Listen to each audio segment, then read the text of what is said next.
Kimbanseke. Vous suivrez les détails dans ce journal. Mesdames et messieurs, bonsoir et bienvenue à cette grande édition sur Geopolis Télévision. Je l'ai annoncé dans les sommaires, un accident mortel est survenu à 4 h du matin dès ce jeudi 8 février 2024 à Mikondo, dans la commune de Kimbanseke, à quelques minutes de l'aéroport international d'Njili. Une collision entre un taxibus de 107 et une remorque qui a fait état de plusieurs blessés et une douzaine de corps retrouvés sans vie sur place. Les détails dans cet élément. À Kinshasa, les accidents sont devenus monnaie courante. Il est maintenant difficile de passer de jours sans qu'il y ait accident de taxibus, bus, moto et voiture personnelle. Un camion remorque est entré en collision avec un taxibus 207 ayant de passagers à bord. Les pertes en vies humaines provisoires font état de 12 morts et plusieurs blessés en état grave.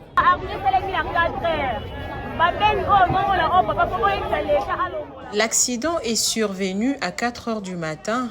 Une remorque a percuté un bus 207 venant de Kinkole pour quartier Anjili. Parmi 25 personnes, il n'y a eu qu'une survivante qui est une vendeuse des légumes. Il y a des corps sans vie étalés sur la route. Que les remorques circulent à des heures précises et tardives puisqu'ils conduisent en vitesse et occasionnent tant d'accidents. La population quinoise demande aux autorités de bien gérer les transports, le contrôle technique et d'être sévère dans l'applicabilité des sanctions pour les récalcitrants.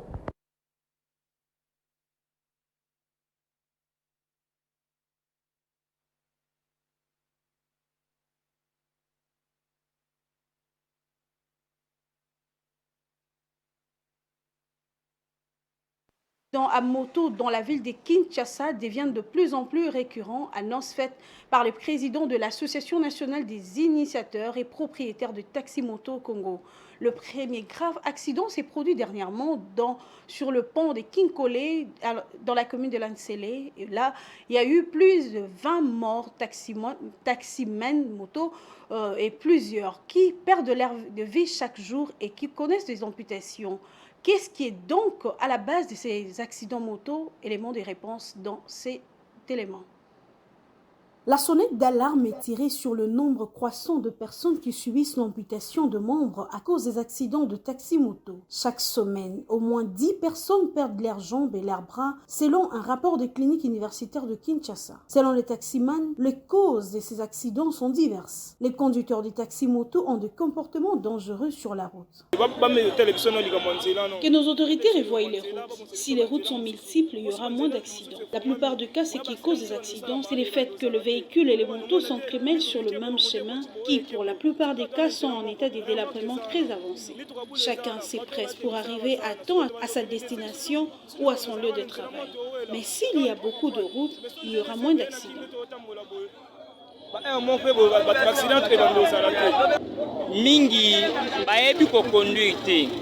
La plupart ne savent pas conduire. Ils n'y connaissent même pas le code de la route. Ils font des dépassements sans contrôle. Ils n'utilisent même pas les rétroviseurs, ne respectent pas l'effet des signalisations ni les clignotants. Nous, les motards, sur 100%, 80 ne savent pas conduire. Et les véhicules des 107, pour la plupart des cas, se sont mis en tête qu'il ne faut pas laisser passer les taxis-motos. Si tu t'entêtes à passer, ils te barrent la route et c'est ce qui est à la base de plusieurs accidents. Cette situation dramatique qui interpelle les conscients sur la nécessité de réguler les transports en commun par moto afin de protéger la population.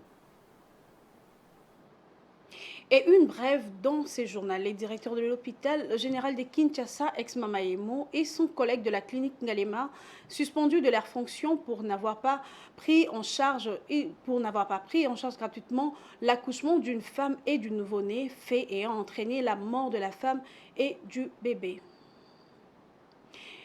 Aucun recours ne passait, c'est les mots du président de la Cour constitutionnelle Dieudonné Kamuleta prononcés ce jeudi 8 février au cours d'une audience publique consacrée à l'examen des contentieux électoraux des résultats de la législative nationale des candidats invalidés par la CENI, bien qu'elle s'est déclarée compétente de juger les litiges considérés électoraux entre la CENI et les candidats invalidés. Patience au kéké pour plus de détails.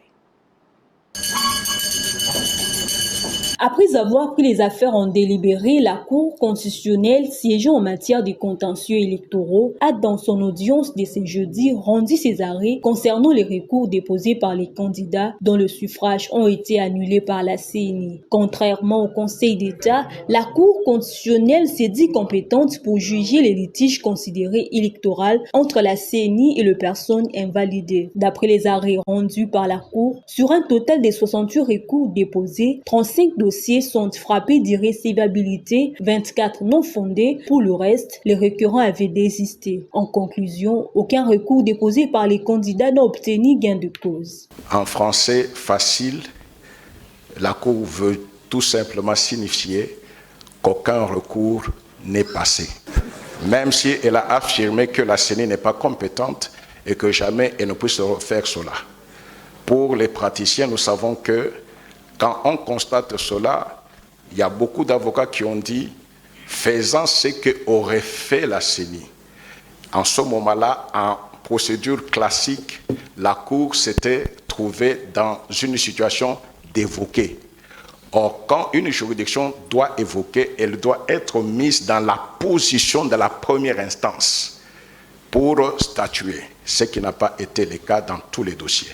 Maître Willy Wenga, avocat au bureau de Kinshasa, félicite la Cour d'avoir prononcé ces arrêts dans le délai. Je félicite la Cour pour avoir rendu ces arrêts dans le délai.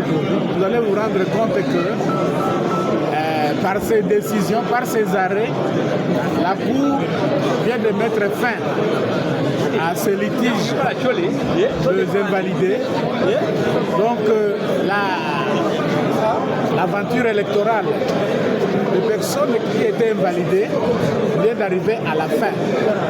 Leur dernier espoir, c'était la Cour constitutionnelle, mais la Cour aussi vient de déclarer leurs actions, les irrécevables, les autres non fondées, et donc aucune action n'a été fondée. La Haute Cour a par ailleurs fustigé la décision de la CENI supprimant le suffrage des candidats, alors qu'elle n'est pas compétente. À l'en croire, il s'agit là d'une compétence qui revient de droit à la Cour constitutionnelle et les conseils d'État.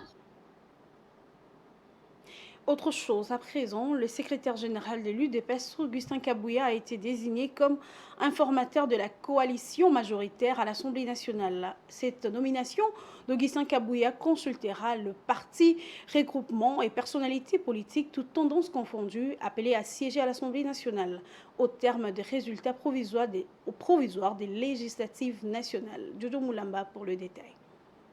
C'est pour identifier la coalition majoritaire à l'Assemblée nationale que le chef de l'État a confié au secrétaire général de l'UDPS, Augustin Kabouya, la mission d'informateur, selon un communiqué de la présidence qui note tout de même que l'identification de la majorité parlementaire par cet élu de Moamba doit aboutir à la formation du tout premier gouvernement du second mandat de Félix Tshisekedi. D'après ces communiqués, le chef de l'État a agi ainsi conformément aux dispositions de l'article 78 de la Constitution de 2006. Je suis très content de la désignation et je commence d'abord par remercier le Créateur des cieux et de la terre qui a permis que cette nomination puisse avoir lieu et remercier aussi le chef de l'État en particulier qui a porté son choix sur ma personne.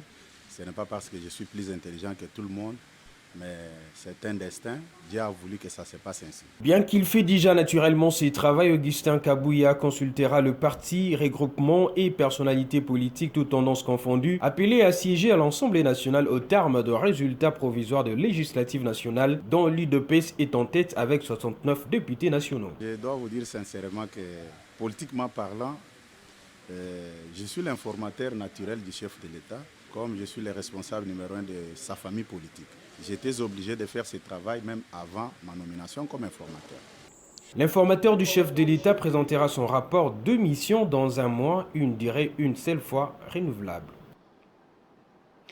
Une forte délégation de l'Union européenne venue de Kinshasa a échangé ce mercredi 7 février 2024 avec le gouverneur militaire de l'Ituri, le lieutenant-général Loué Akachama, au menu de l'évaluation de tout le projet financé par cette organisation européenne dans cette province. Toujours avec Jojo Moulamba.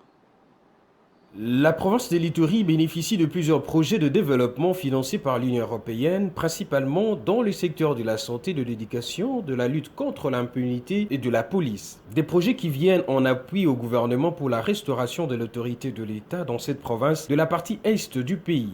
En mission de suivi en République démocratique du Congo, une forte délégation de cette organisation européenne a échangé avec le gouverneur militaire de l'Ituri autour de ces projets. Pour nous, ce qui est important, c'est la stabilisation, le retour à la paix, le vivre ensemble.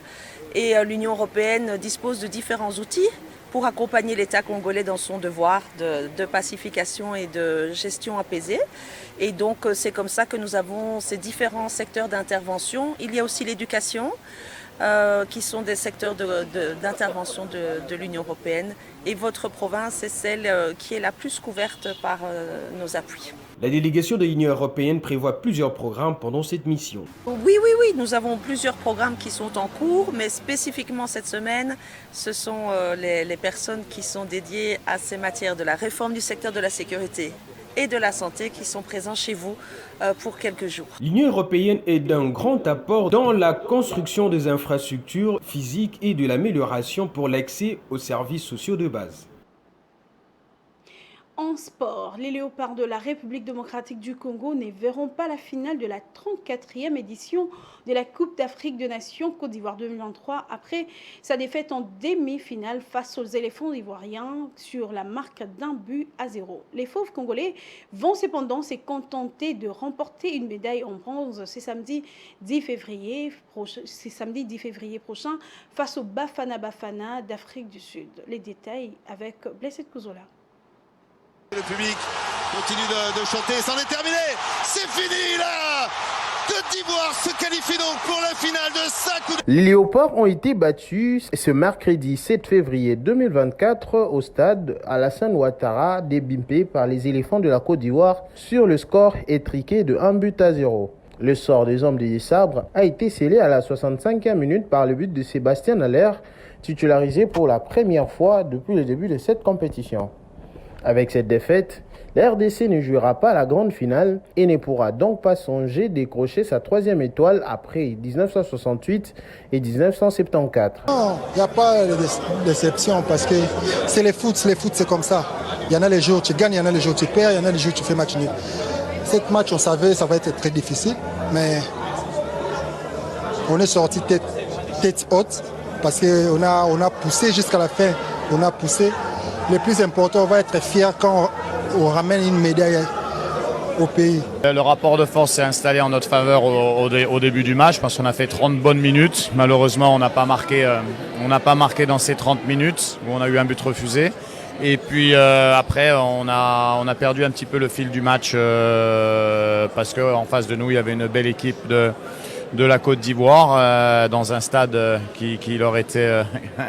qui leur était favorable. Après, nous, on a essayé de tout donner pour revenir au score. On a mis toutes les armes offensives. Malheureusement, ça n'a pas suffi. Donc, il faut féliciter la Côte d'Ivoire. Et puis, nous, il faut se retourner vers ce match de samedi pour essayer d'aller chercher une médaille. Toutefois, la sélection de la République démocratique du Congo pourra se contenter de la 3e place qui est à disputer avec les Bafana Bafana d'Afrique du Sud, éliminés par le Nigeria, 1 but partout en temps réglementaire et 4-2 dans la fatidique séance des tirs au but. Ces matchs se jouera le samedi 10 février 2024 à Abidjan, au stade Houphouët-Boigny, alors que la grande finale opposera la Côte d'Ivoire et le Nigeria le dimanche 11 février au stade Alassane Ouattara.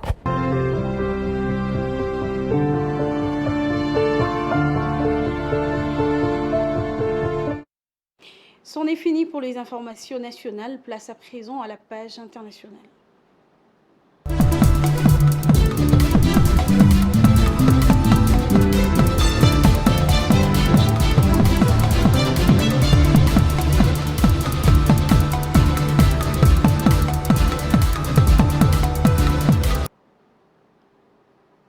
Les réformes menées par le gouvernement tanzanien en faveur des investissements au sein de l'économie depuis 2022 produisent des résultats. Selon les Tanzanian Investment Center, le pays a en effet enregistré 1,2 milliard de dollars d'investissement au cours du premier trimestre 2023, soit 60% d'investissement dans les secteurs agriculture, du tourisme ou encore du transport. Les détails dans cet élément. Le Centre d'investissement de Tanzanie affirme avoir enregistré une augmentation de 60% du nombre de projets d'investissement dans l'année 2023 qui a suivi l'adoption de la nouvelle loi sur l'investissement de décembre 2022. Un succès dont le gouvernement se félicite sur la base de l'élimination des défis qui affectent la croissance de l'investissement direct étranger dans le pays. En effet, la présidente Samia Suluhu Hassan a transféré en mars 2023 le registre des investissements du ministère de l'Industrie et du Commerce au bureau présidentiel dans le but de transformer davantage le paysage des investissements en Tanzanie pour propulser l'économie de ce pays d'Afrique de l'Est. Nous avons réuni 12 institutions gouvernementales. Cela signifie que lorsque vous arrivez en Tanzanie, par l'intermédiaire d'une seule de ces agences, le TIC sera en mesure d'obtenir votre accréditation fiscale, de vous délivrer votre permis de travail et de séjour et tout ce qui est nécessaire à la création et à l'exploitation d'une entreprise. La capacité à faciliter les processus d'ouverture et de mise en conformité a fait de la Tanzanie l'un des terrains les plus propices aux investissements. Les transports sont devenus le principal secteur attirant les investissements en février 2023 avec des projets d'une valeur de 157 millions de dollars. L'agriculture arrive en deuxième position avec 90 millions de dollars, soit 27%, tandis que la fabrication a reçu 54 millions de dollars, soit 15,8%. Les projets touristiques, eux, ont été évalués à 29 millions de dollars. Des chiffres que les autorités de Dodoma espèrent doubler d'ici à 2030 grâce à plus de mesures incitatives. Si vous investissez, vous bénéficierez d'un report de TVA, ce qui signifie que vous pourrez dédouaner vos marchandises, commencer votre production et payer votre TVA à partir de 3 mois. Nous avons fait en sorte qu'il soit très facile de faire entrer et circuler de l'argent dans le pays. Le transfert de capitaux dans le pays et le rapatriement des bénéfices sont libres et vous pouvez embaucher. Pas seulement des Tanzaniens, mais aussi du monde entier. La Tanzanie se présente comme le pays figurant parmi les économies à la croissance la plus forte en Afrique, avec une reprise post-Covid généralisée dans la plupart des secteurs d'activité. Pour 2024, la Banque africaine de développement estime une croissance du PIB réel de 6,3% par rapport aux 5,3% de 2023 grâce à la reprise soutenue du tourisme et à la stabilisation progressive des chaînes d'approvisionnement et de valeur. Quittons la Tanzanie pour le Sénégal où le gouvernement a lancé le 2 février dernier à Dakar la deuxième phase de son programme de renforcement de la résilience et la sécurité alimentaire et nutritionnelle au Sahel, dont les dépenses sont estimées à plus de 20 milliards de francs CFA selon le ministre de l'Agriculture, de l'Équipement rural et de la Souveraineté alimentaire, Samba Diobène. Pour Samba Diobène, ces projets seront mis en œuvre sur une durée de 5 ans dans 15 communes réparties dans les régions de Fatick, Matam et celui de Bakel. Suivez les détails avec Africa 24. Le gouvernement sénégalais a lancé le 2 février 2024 la deuxième phase du programme de renforcement de la résilience à l'insécurité alimentaire et nutritionnelle au Sahel. Ce projet estimé à 20 milliards de francs CFA sera mis en œuvre sur une période de 5 ans et touchera 15 communes du pays. À travers ce programme, le gouvernement du Sénégal s'engage à améliorer les conditions de vie des populations locales en renforçant leur résilience aux crises alimentaires. Nous espérons que la deuxième phase du programme touchera 45 000 ménages. Il est important de reconnaître la spécificité du projet qui est un projet intégrateur. Il y a les productions animales, les productions végétales, le génie rural. Avec une exécution prévue sur 5 ans, cette initiative promet de transformer positivement la vie des habitants des 15 communes ciblées en favorisant des pratiques agricoles durables et en renforçant les capacités locales en matière de sécurité alimentaire dans le Sahel.